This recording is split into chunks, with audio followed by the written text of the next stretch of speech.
Des chiffres qui font froid dans le dos. 70 personnes ont perdu la vie depuis janvier dans des accidents maritimes. La direction de la protection et de la surveillance des pêches veut limiter les dégâts. Elle mène une campagne de sensibilisation dans tout le pays. Prorogation du mandat des conseillers départementaux et municipaux. Cela va conforter les élus dans la légalité. Propos du secrétaire général de l'AMS. Selon Maïdjon, le report est le fruit d'un consensus entre pouvoir et opposition. Les populations de Colobane 2 dans la commune de Rufisque-Est exigent l'érection de ralentisseurs. Si leur doléance n'est pas satisfaite, elles menacent de barrer le tronçon très sollicité à cause des travaux du TAR. Les moins de 17 ans s'arrêtent au 8e de finale. Les garçons ont été sortis par l'Espagne, score 2-1.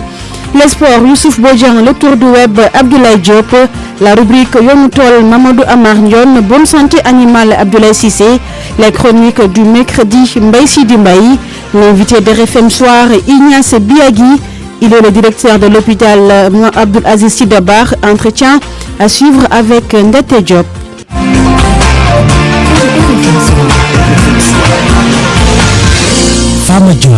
Bonsoir à toutes et à tous. 62 accidents en mer enregistrés sur tout le territoire national et depuis le mois de janvier, 70 personnes ont perdu la vie dans ces accidents, des dégâts énormes que la direction de la protection et de la surveillance des pêches veut limiter. Elle mène une campagne de sensibilisation et de formation des pêcheurs sur les normes de sécurité. La DPSP était à Djifar dans la région de Fatick dans le cadre de cette activité de sensibilisation. Diamé Ndiaye, chef du bureau de la formation et de la sensibilisation des pêcheurs artisans, est avec Aminata Goudjabi. Vous n'êtes pas sans le savoir. Aujourd'hui, on constate beaucoup d'accidents à la mer. L'État a été obligé donc de fournir beaucoup d'efforts. Et c'est dans ce cadre-là aujourd'hui qu'on organise donc cette sensibilisation. Si je vous le dis, aujourd'hui nous sommes au niveau du 3e trimestre de l'année 2019. Et pour l'instant, nous avons comptabilisé 62 accidents en mer.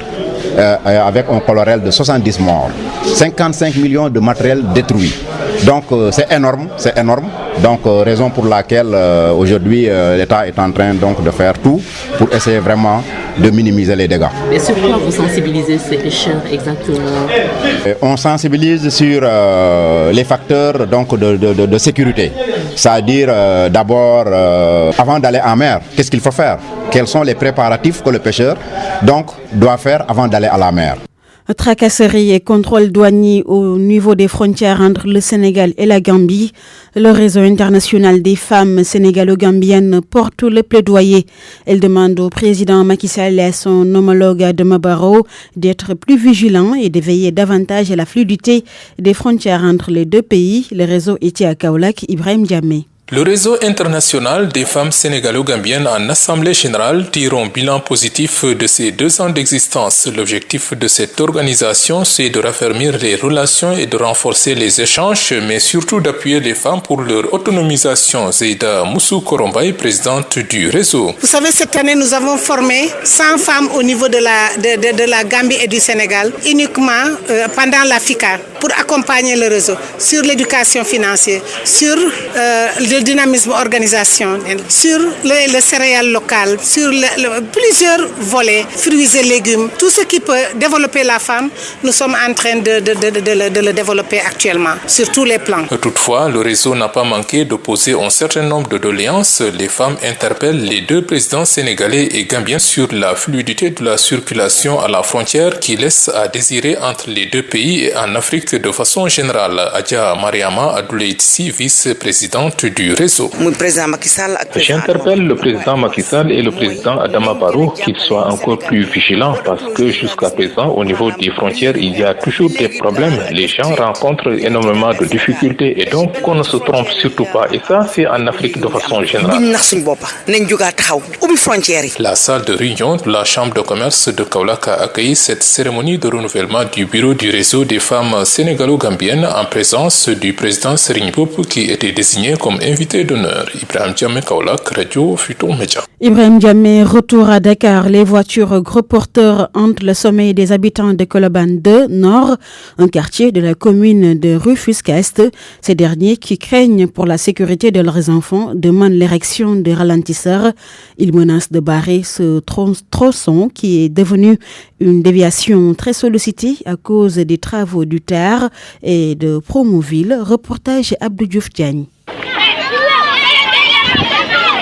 Nous sommes à Colobane 2 Nord, un quartier de Rufisque-Est. Des enfants jouent dans cette ruelle, tant arpentée par les véhicules, surtout les gros porteurs. Les enfants sont exposés, leur sécurité gravement menacée. Samba Guissé déplore l'indiscipline de certains chauffeurs. Ce que nous avons constaté, c'est que chaque jour, il y a un danger permanent sur nos enfants, sur nous-mêmes. Moi-même, j'ai sauvé un enfant qui a failli perdre sa vie à cause des gros porteurs. Lui, il faisait une marche arrière. Je lui ai parlé poliment qu'il faut que vous puissiez faire attention sur nos enfants. Il m'a répondu qu'il faut qu'on attende qu'il touche un enfant, qu'on puisse parler avec lui. Avant d'en arriver à cet extrême, Pape Samba, un autre habitant de ce populeux quartier, demande l'intervention des autorités.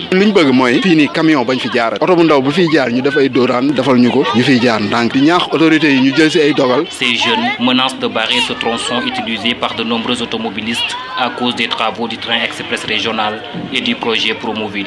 Nous, on peut laisser les petites voitures passer au niveau de notre quartier, mais plus les gros porteurs. Et même ces petites et moyennes voitures, s'ils ne respectent pas les vitesses, on va barrer définitivement notre quartier. A signaler qu'en l'espace de 2 jours, 2 maisons situées à côté de cette route ont été heurtées par un caterpillar. Des dégâts matériels ont été notés sur place. RFM Rufisque, Abdou Diouf Diagne. RFM, la radio de toute l'actualité. L'Association internationale d'information sur la dépigmentation artificielle salue la décision du Conseil national de régulation de l'audiovisuel d'interdire la publicité de produits dépigmentants dans les télévisions, radios et presse écrite. Cependant, Dr Fatima Ali, présidente de l'association, souhaite l'élargissement de l'interdiction aux panneaux publicitaires aussi sur Internet. Elle est jointe par Abdoulaye Diop. Nous précisons d'abord qu'il s'agit d'un rappel d'une loi qui a été votée depuis 2017, et notamment dans le code de la presse. Donc c'est un rappel de cette loi qui existait déjà, et nous nous félicitons vraiment de la décision du CNRA de rappeler à tous les médias audiovisuels et également à la presse écrite de l'interdiction de la publicité de ces produits depuis longtemps. C'est vraiment la société civile qui s'était mobilisée, bien sûr, avec l'association AIDA, les associations féminines, et de tous les secteurs de la vie, tous les secteurs, hein, que ce soit des universitaires, tous les secteurs se sont mobilisés pour cette lutte contre la dépigmentation artificielle. Donc, d'appliquer la mesure, tout simplement, d'appliquer la mesure, et le CNRA doit veiller à l'application justement de la diffusion de ces spots. Mais il faut quand même préciser qu'au-delà des médias audiovisuels et de la presse écrite, il y a quand même des publicités dans d'autres secteurs, les panneaux publicitaires, notamment la publicité sur Internet. Et donc, il faut continuer. Ce n'est qu'un premier pas dans la lutte contre ce fléau. Ce n'est qu'un premier pas. Il y a beaucoup de chemin qui reste à faire. Mais les prochaines étapes, nous insistons sur les prochaines étapes, c'est surtout la sensibilisation qui doit être supportée par l'État du Sénégal dans toutes ses composantes. C'est également l'arrêt de l'importation et de la commercialisation des produits dépigmentants, dont la majeure partie, on le rappelle, sont des médicaments détournés de leur objectif. À l'instant, Dr Fatima Ali est présidente de l'association AIDA, Association internationale d'information sur la dépigmentation artificielle. Insatisfait de la démarche des ASP pour le suivi des opérations de désencombrement et de déguerpissement des alentours du marché des castors, les riverains réclament la présence des forces de l'ordre. Selon eux, les commerçants sont revenus juste quelques jours après les opérations. Une situation qu'ils déplorent et interpelle les autorités au Moudjegagnan.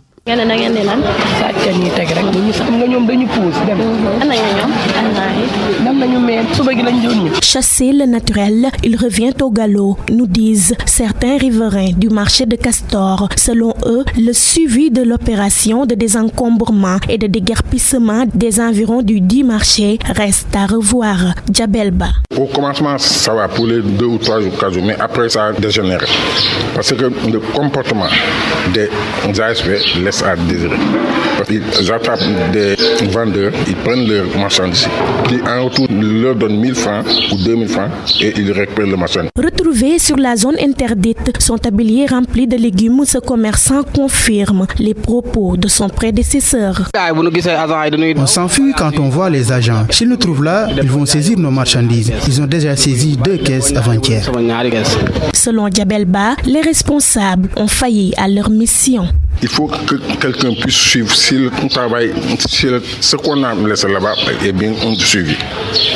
Parce qu'au moins, il devait déléguer quelqu'un, même si périodiquement, tous les 2 ou 3 jours, il passe pour voir comment se poursuivent les opérations. Les commerçants, quant à eux, avouent n'avoir pas respecté le décret. C'est parce qu'ils n'ont nulle part ailleurs où exercer leurs activités, ont-ils fait savoir.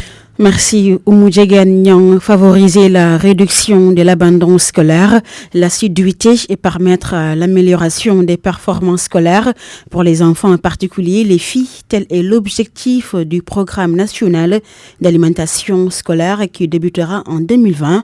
Ce programme mis en place par le groupe des Amis de l'alimentation scolaire au Sénégal permettra d'implanter des cantines dans les écoles afin de lutter contre la faim. Compte rendu Virginie Léontine Sagna. Une alimentation pérenne, une nécessité pour tout enfant scolarisé. C'est pourquoi toute école doit se doter d'une cantine afin de permettre aux enfants de performer dans les études. Ndioro Ndiaye, coordinatrice du groupe des Amis de l'alimentation au Sénégal. Il est difficile pour un enfant de parcourir des kilomètres et des kilomètres dans des endroits où il n'y a aucune facilité. Venir avoir la tête à lui, écouter le maître, prendre des ressources internes à lui et être performant dans ce que le maître lui demande. Une initiative qui permettra à tout enfant de manger à sa faim. Amissar Fall, directrice Intelligence Magazine. C'est très possible parce qu'aujourd'hui, il ne s'agit pas simplement d'importer de la nourriture, etc., mais de voir comment au niveau local, on peut s'appuyer sur les ressources. Cette idée de cantine scolaire, c'est également lutter contre l'abandon scolaire. Un engagement citoyen pour créer des moments de convivialité entre les enfants et améliorer le système scolaire. Massamba Gueye, enseignant, homme de lettres. Et cette élite-là ne peut émerger que dans des conditions où, dans chaque établissement à midi, les élèves mangent. Parce que manger à midi, ce n'est pas juste se nourrir, c'est créer des conditions pour que des amitiés naissent. Le groupe des Amis de l'alimentation au Sénégal fait appel à tous les secteurs d'activité à les rejoindre afin que toutes les écoles puissent bénéficier d'une alimentation scolaire.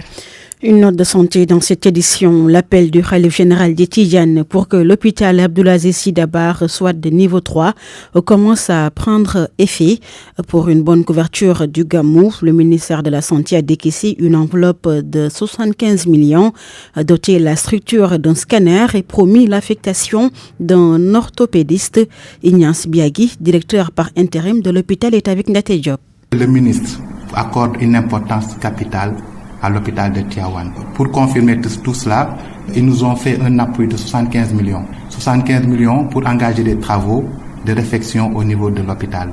Parmi ces réfections, nous avons les aménagements des cabines. Vous savez, nous, on a trouvé ici des cabines qui n'étaient pas bien aménagées. Également, il y a beaucoup de portes et de fenêtres qui sont détruites par les termites.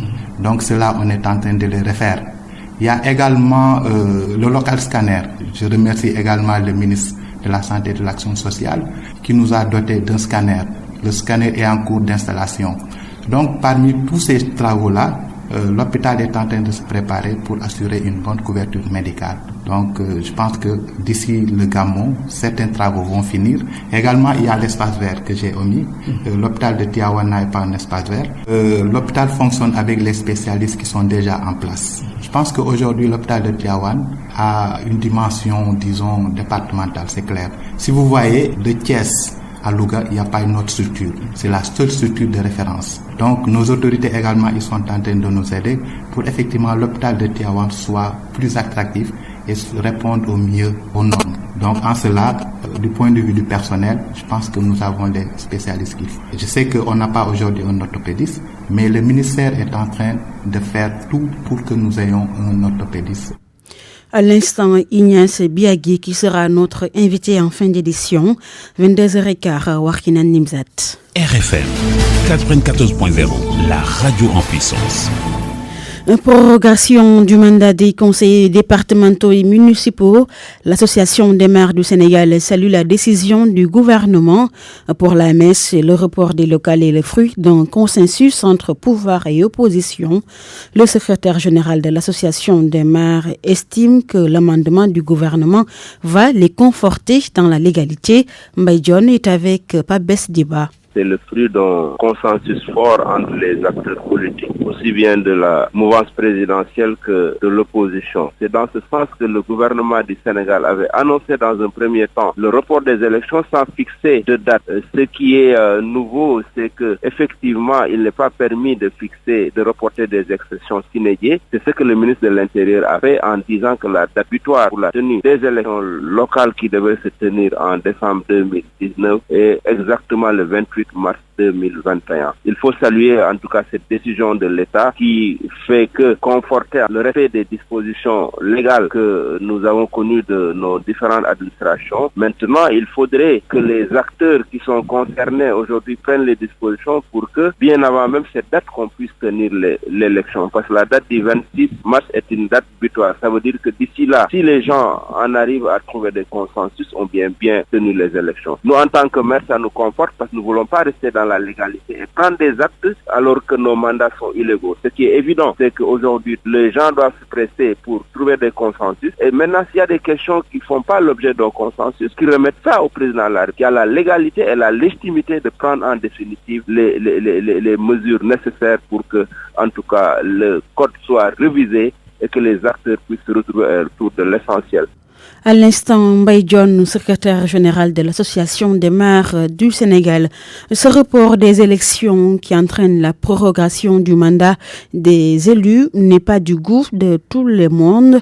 Et quelques citoyens rencontrés soutiennent que ce report participe au non-respect du calendrier électoral et que certains maires ne doivent pas rester plus longtemps dans leur commune. Pendant ce temps, d'autres pense tout de même que ce report fera économiser de l'argent qui pourrait servir dans d'autres secteurs plus prioritaires que les élections. Reportage à la mairie de la Médina de Mamadou Marba. Un homme, la cinquantaine, nous indique où se situe le secrétariat municipal. On est à la mairie de Médina. Ici, le sujet sur la prorogation du mandat des élus locaux est comme tabou. Alors, il faut sortir et faute d'interlocuteurs, faire le tour. À l'arrêt de bus, un homme taille imposante, teint noir et classeur à la main refuse de se prononcer sur la question.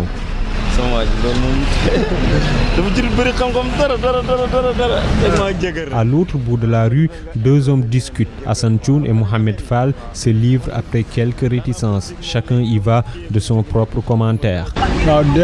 Certains élus ne travaillent pas, mais les reports, c'est pas bon pour les élections locales. À force de le faire, les citoyens ne vont plus prendre au sérieux une élection locale. Et pourtant, elle est très importante. On dépense beaucoup d'argent dans les élections alors que leur utilité est vraiment minime. Je ne vois même pas l'utilité de nos maires. Personnellement, je trouve normal le report de ces élections-là parce que l'argent qu'on dépense peut servir à d'autres fins. La société civile a proposé la tenue des élections locales le 28 juin 2020 alors qu'un amendement du gouvernement à travers un communiqué du ministère de l'Intérieur propose la tenue des locales au plus tard le 28 mars 2021. RFI Sport. Bonsoir Youssouf Bodjan. Bonsoir Famadjon. Fin de parcours du Sénégal à la Coupe du Monde des moins de 17 ans. C'est du football avec les Lionceaux battus en 8e de finale par l'Espagne, 2-1, menés par 2-0. Souleymane Faye réduit le score à la 85e minute, mais ça n'a pas suffi. Le Sénégal s'arrête en 8e de finale pour sa première participation. Un bilan plutôt positif, estime le sélectionneur Malick Taf. Il est au micro de nos confrères de la télévision nationale. Je pense qu'il faut féliciter les gosses. Ils n'ont pas débuté, ils ont fait un bon tournoi. Depuis une première participation, marqué 8 buts, encaissé 5 buts. Je pense que peut-être il y a des choses encore à corriger, mais pour la première expérience, c'est aussi important. Je pense qu'il ne faut pas aussi se leurrer, parce qu'ils jouaient contre les meilleures équipes, les premières nations du football. L'Espagne est parmi les meilleures nations du football, là on est parmi les meilleures nations du football, mais quand même, on a rivalisé contre cette équipe. Il y a eu un brin de chance, on a manqué de chance, on a fait des erreurs, on les a payés cash. Mais je remercie les bons, il y a un travail qui a été fait depuis longtemps et je pense que il faut être serein, il faut être avec beaucoup d'humilité, il faut faire une correction, faire une évaluation profonde et continuer le travail, Inch'Allah. Malik Daf continuer le travail après donc ce 8e de finale à la Coupe du Monde pour une première participation. Les autres résultats, le Japon qui partageait le même groupe que le Sénégal a été éliminé par le Mexique 2-0. Suite à fin de ces 8e de finale à 23h, Brésil, Chili et France-Australie à Farmadjon.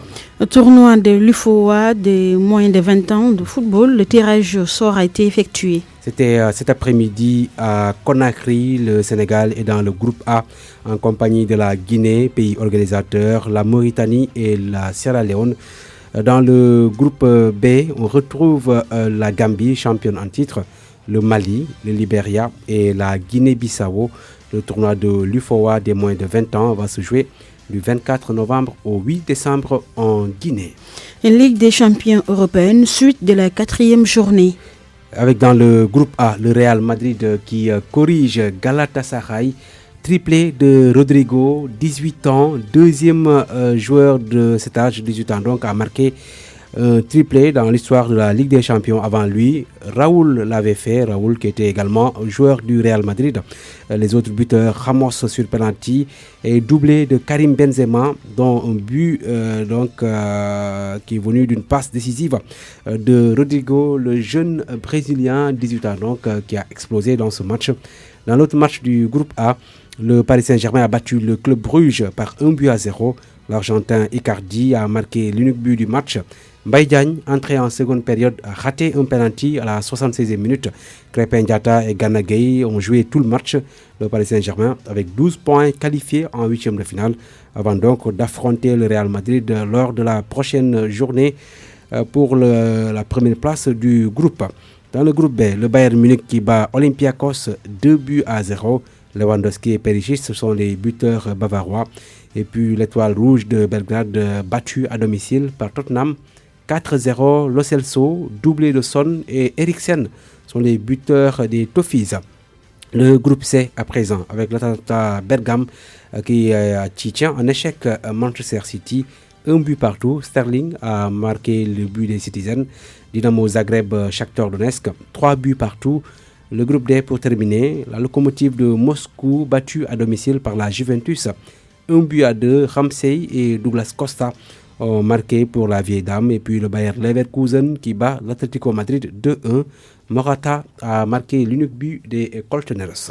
Retour au Sénégal pour parler de beach soccer. Les Lions visent les derniers carrés à la Coupe du Monde. Ils ne vont pas au Paraguay pour faire du tourisme. Plusieurs fois quart de finaliste, l'équipe du Sénégal veut au moins jouer la demi-finale au Paraguay. Les récents vainqueurs de la Copa Lagos sont un regroupement à Dakar. Les Lions de la plage se sont entraînés cet après-midi à Djamalai sous les yeux de Omar Mbow.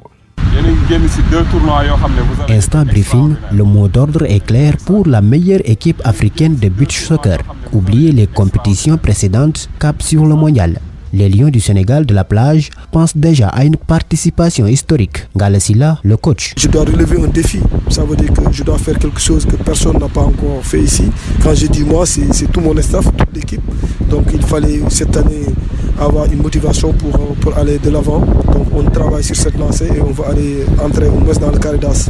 Vainqueur de la Coupe Lagos, le meilleur buteur et attaquant des Lions, Lassana Diassi, veut remettre ça pour la Coupe du Monde au Paraguay. Je suis à ma 35e sélection avec 38 buts. Je dois sortir de cette Coupe du Monde, capable de mettre 12 au minimum dans cette compétition et revenir avec 50 buts. Pour le gardien de but et capitaine Al-Hussein Ndiaye, l'heure n'est plus à la plaisanterie. Les tournois et la Coupe du Monde, c'est un peu différent. Donc on ne va pas dormir sur nos lauriers. Donc on va se concentrer davantage du début à la fin parce qu'on s'est fixé un objectif. Parce que depuis que le beach soccer est né, on n'a jamais atteint les demi-finales. Pour préparer le mondial de beach soccer qui se tient du 21 novembre au 1er décembre prochain, les Lions misent sur le physique. On va être capable d'aller très loin dans cette compétition. Omar Mbow, l'équipe nationale de beach soccer donc, qui devrait quitter Dakar le 10 novembre pour le Paraguay. La Coupe du Monde va s'y jouer du 21 novembre au 1er décembre prochain. Farmadjon. Merci beaucoup Youssouf Bodjan. Le tour du web sur RFM. Abdoulaye Diop. Bonsoir. La compagnie Air Sénégal a reçu ce mercredi son deuxième Airbus A330-900 Neo, informe presseafrique.com. Le site ajoute qu'il a coûté 176 871 785 829 francs CFA. Gamou 2019, IGFM.sn informe que le président Macky Sall est attendu vendredi dans la cité religieuse de Medina Baye qui s'apprête à commémorer dans la nuit de samedi la naissance du prophète Mohammed. Le Sénégal compte tout désormais 16 205 125 habitants pour une superficie de 196 712 km² avec une densité de 82 habitants par km², nous dit Seneweb.com, qui cite les nouveaux chiffres de l'ANSD sur le nombre d'habitants au Sénégal pour l'année 2019. La région la plus peuplée est la capitale Dakar qui compte 3 732 284 habitants, suivi de Diourbel et de Tambacounda, précise Seneweb. Environnement, l'État du Sénégal a reçu une enveloppe de 13 milliards de francs CFA sur l'Organisation africaine de gestion des risques. Cela fait suite aux dérèglements climatiques qui ont causé une insécurité alimentaire dans une partie du pays.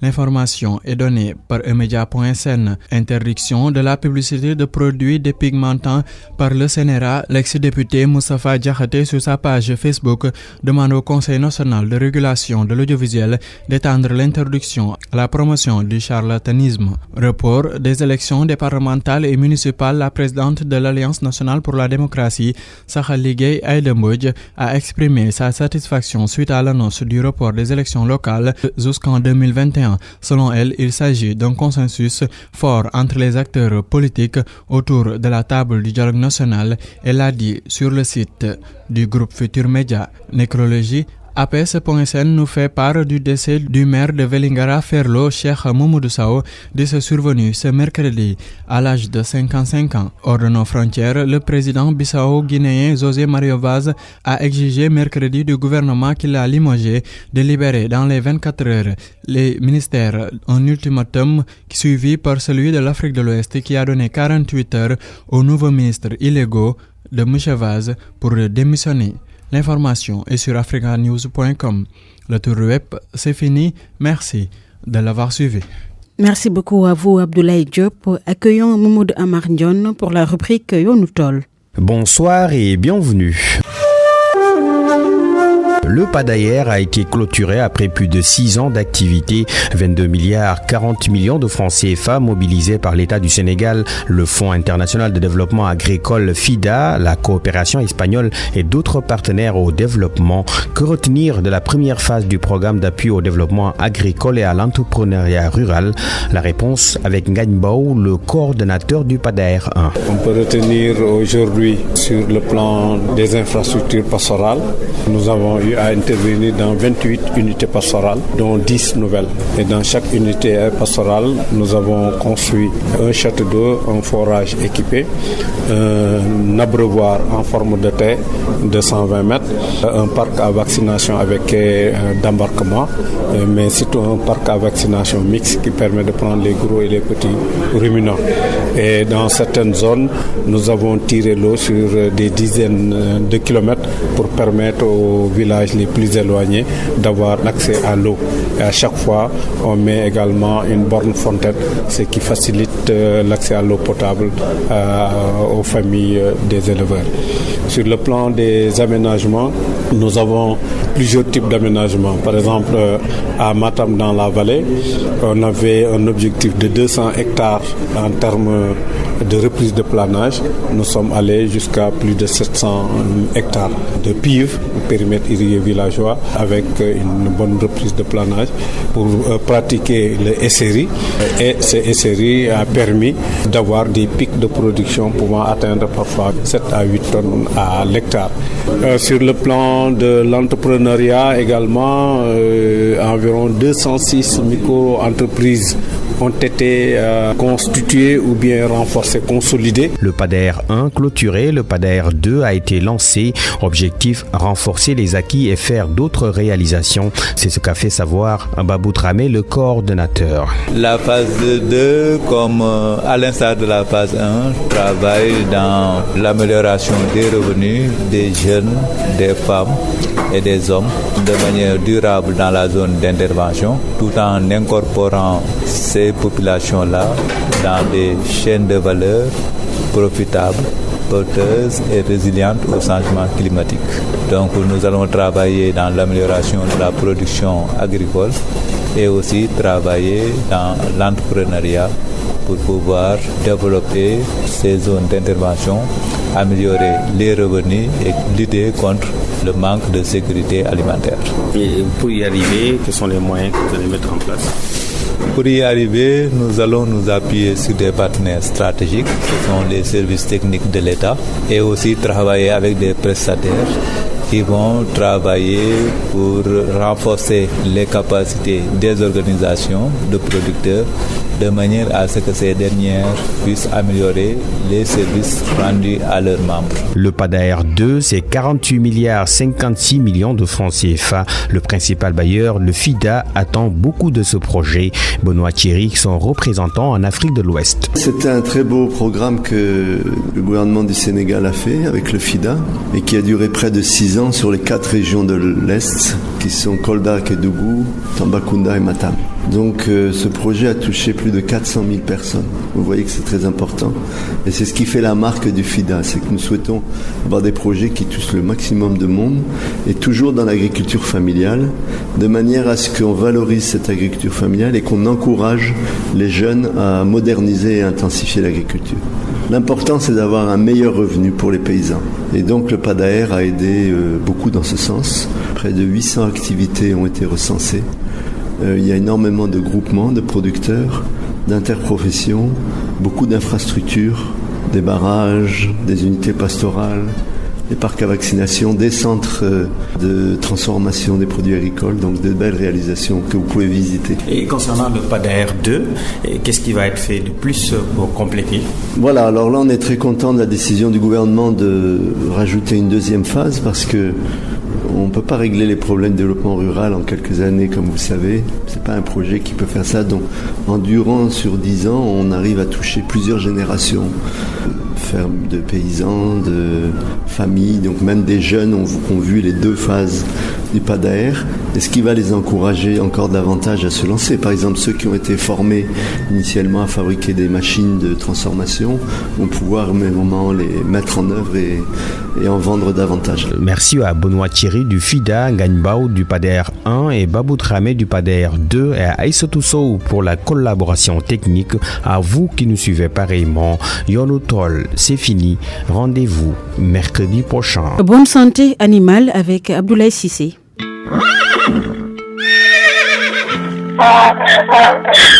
Avant de parler de maladie, c'est d'abord le comportement de ces personnes qui surchargent les animaux, qui les maltraitent, qui les frappent, qui les utilisent à outrance. Emmanuel Bouressard est incollable sur les équidés. Il est le directeur régional de Brook, une ONG incontournable dans la préservation des chevaux fondée à l'après-guerre. La première structure qui a été créée par Dorothy Brook était un hôpital pour les chevaux.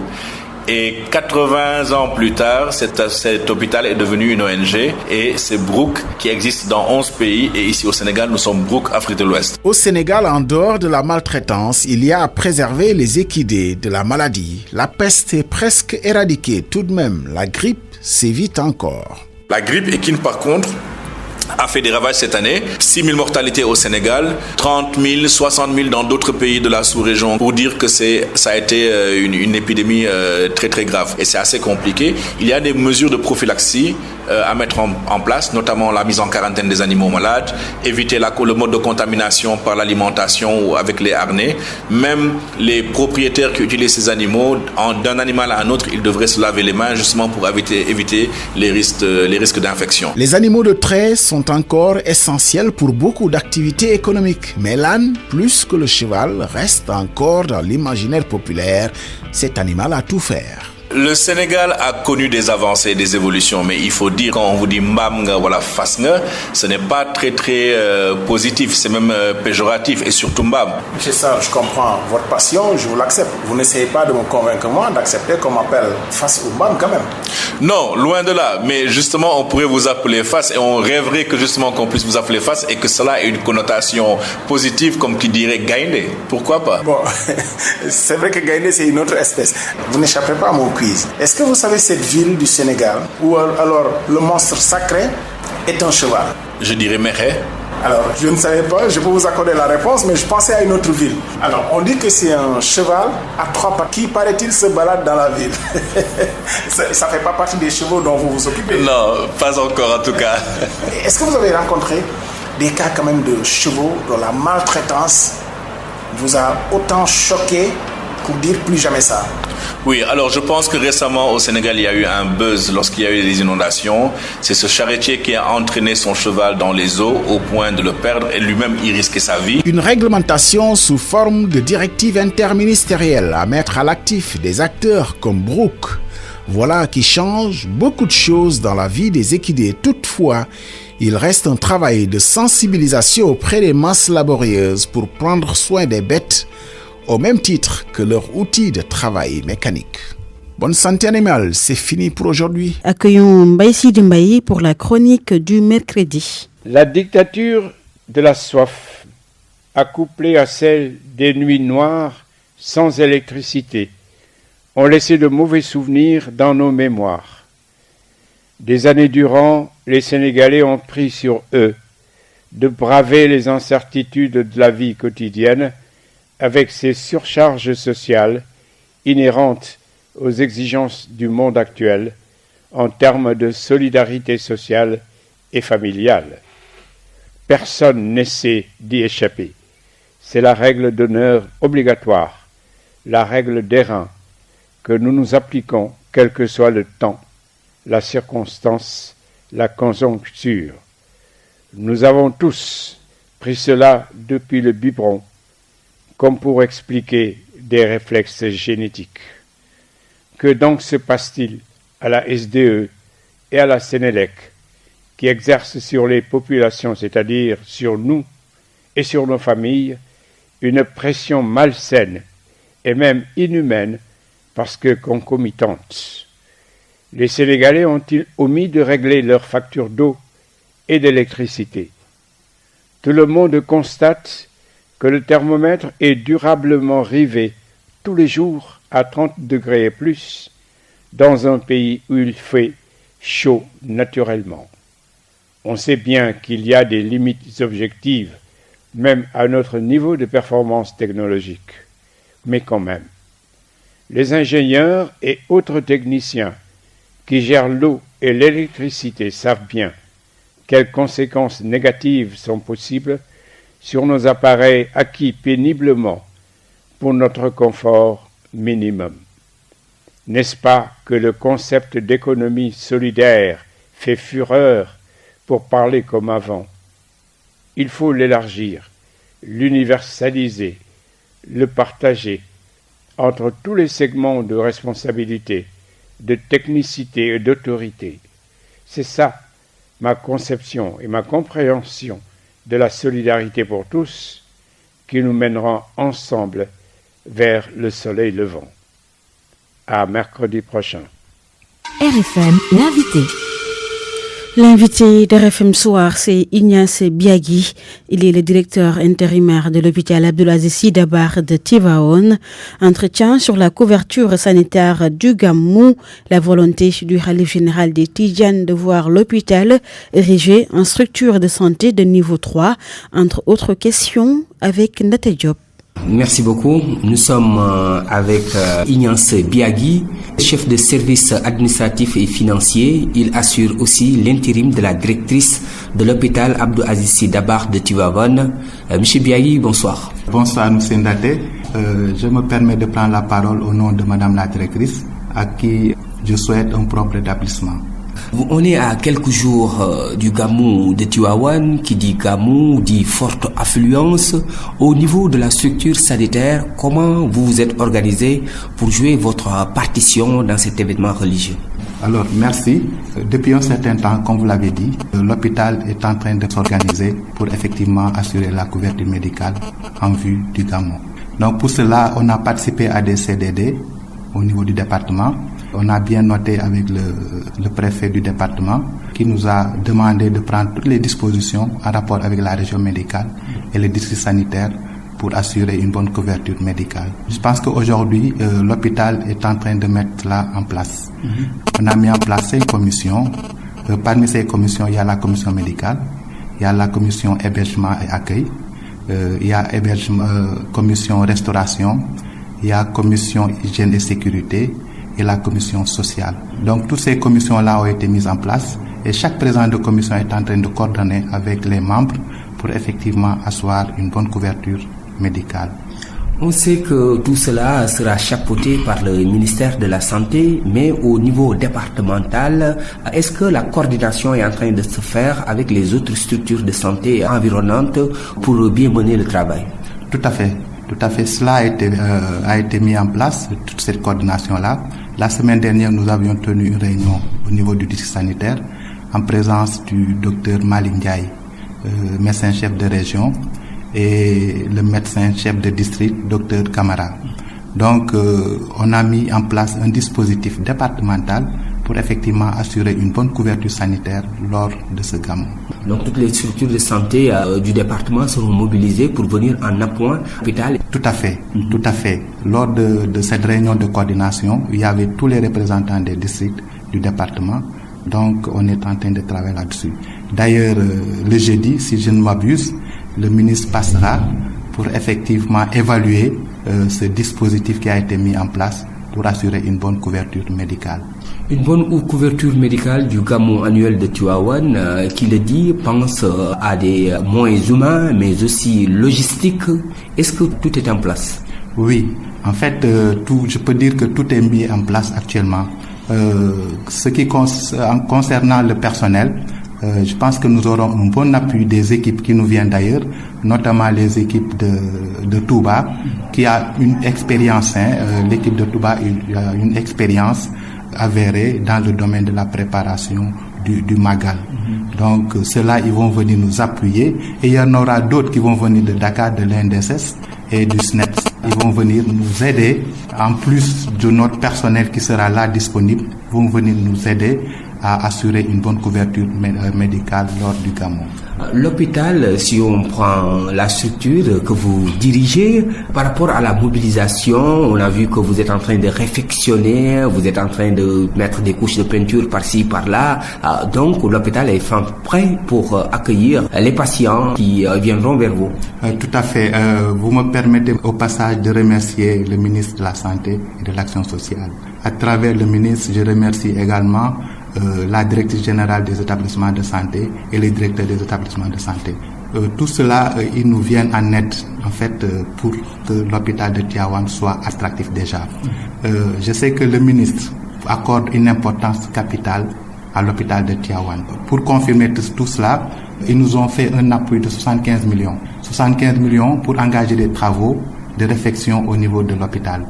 Parmi ces réfections, nous avons les aménagements des cabines. Vous savez, nous, on a trouvé ici des cabines qui n'étaient pas bien aménagées. Également, il y a beaucoup de portes et de fenêtres qui sont détruites par les termites.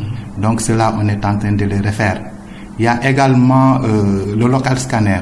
Je remercie également le ministre de la Santé et de l'Action sociale qui nous a doté d'un scanner. Le scanner est en cours d'installation. Donc, parmi tous ces travaux-là, l'hôpital est en train de se préparer pour assurer une bonne couverture médicale. Donc, je pense que d'ici le gamou, certains travaux vont finir. Également, il y a l'espace vert que j'ai omis. L'hôpital de Tivaouane n'a pas un espace vert. Vous savez, aujourd'hui, les patients, c'est des clients. Aujourd'hui, les clients ont besoin d'un espace au moins attractif. C'est en cela que nous avons aménagé un espace vert. Donc, tout cela participe à une bonne prise en charge de la couverture médicale. Est-ce qu'aujourd'hui, tous les services fonctionnent normalement au niveau de cet hôpital avec toutes les spécialités que cela demande? Oui, l'hôpital fonctionne avec les spécialistes qui sont déjà en place. Je l'ai dit hier lors d'un plateau, je n'ai évoqué cette question-là également. Je pense qu'aujourd'hui, l'hôpital de Tivaouane a une dimension, disons, départementale, c'est clair. Si vous voyez de Thiès à Louga, il n'y a pas une autre structure. C'est la seule structure de référence. Donc, nos autorités également, ils sont en train de nous aider pour effectivement l'hôpital de Tivaouane soit plus attractif et répondre au mieux aux normes. Donc en cela, du point de vue du personnel, je pense que nous avons les spécialistes qu'il faut. Je sais qu'on n'a pas aujourd'hui un orthopédiste, mais le ministère est en train de faire tout pour que nous ayons un orthopédiste au niveau de l'hôpital de Tivaouane. Le ministère de la Santé, ça je vais peut-être me répéter, le ministre de la Santé et de l'Action sociale, il accorde une importance capitale à l'hôpital de Tivaouane. Donc je pense qu'il a bien noté et à chaque fois quand nous le sollicitons, il répond à notre solution. Je le répète, le Khalife général, en recevant le ministre de la Santé, Michel Abdoulaye Diouf Sarr, avait en quelque sorte enfilé une robe d'avocat pour l'hôpital en demandant que l'hôpital soit beaucoup plus appuyé, en l'érigeant même en une structure de santé de niveau 3. Oui, je pense que sur cette question-là également, le Khalife général également, que je remercie beaucoup pour son implication dans le fonctionnement de l'hôpital de Tivaouane. Je pense qu'il a dit devant le ministre a bien noté, et le ministre, comme il accorde une importance capitale à l'hôpital de Tivaouane, je pense qu'il va répondre à toutes ces sollicitations-là. Les signaux ont commencé à s'annoncer? Oh oui, bien sûr. Tantôt j'ai dit que on nous a doté, le ministère de la Santé et de l'Action sociale nous a doté d'un scanner. Vous savez, le scanner aujourd'hui, il va nous aider beaucoup pour la prise en charge rapide des patients. La plupart de nos évacuations, c'est des scanners à Dakar ou à Thiès, plus proche. Mais aujourd'hui, si l'hôpital de Tivaouane est doté d'un scanner, je pense que la prise en charge sera plus rapide. On voit aussi dans le dispositif sanitaire mis en place par le ministère, souvent on faisait appel à des avions médicalisés ou bien des véhicules médicalisés pour l'évacuation. Mais aussi un autre point qui pourrait être salutaire, la banque de sang. Est-ce qu'au niveau de l'hôpital, vous avez une banque de sang qui est à 100% disponible? Tout à fait, M. Ndaté. Vous me permettrez également de donner une bonne réponse par rapport à ce que vous avez posé. En fait, aujourd'hui, nous avons une banque de sang, disons, moderne. La banque de sang fonctionne normalement. Pas plus tard que la semaine dernière, le vendredi passé, ils ont organisé une collecte de sang au niveau du camp des sapeurs-pompiers. Là où ils ont collecté au moins 253 poches. Aujourd'hui même, ils sont au commandant de zone numéro 7 de Thiès.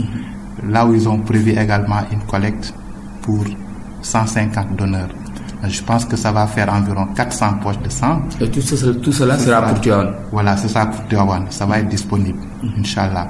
Donc, l'un dans l'autre, je dirais que ça pourra permettre à une bonne prise en charge des patients, éventuellement des cas d'accident. Ignace Biagui, la RFM vous remercie. Merci beaucoup, M. Ndaté. C'est moi qui vous remercie.